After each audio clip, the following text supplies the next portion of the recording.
October 2-ന് നമ്മുടെ ക്ലബിന്റെ ഭാഗമായിട്ടൊരു ഗാനമേള ഉണ്ടായിരുന്നു. അതിന്റെ ചെറിയൊരു പോർഷനാണ്.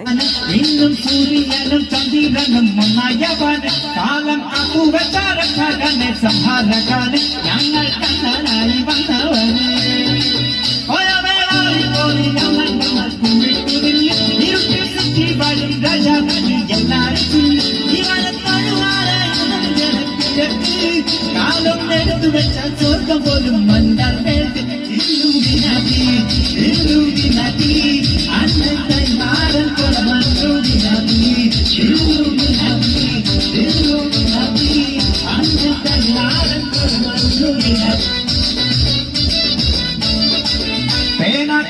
കൊണ്ട് വിദ്യാരംഭം ഹരിച്ച് തോക്കിൻ കാഞ്ചി ഭവിച്ചില്ല പഞ്ചമാവ്യാധി നെഞ്ചിക്കുട്ടി വെച്ചാറക്കടി തീരാത്ത വാശി അണ്ണ നിശ വെച്ചൊരക്കടി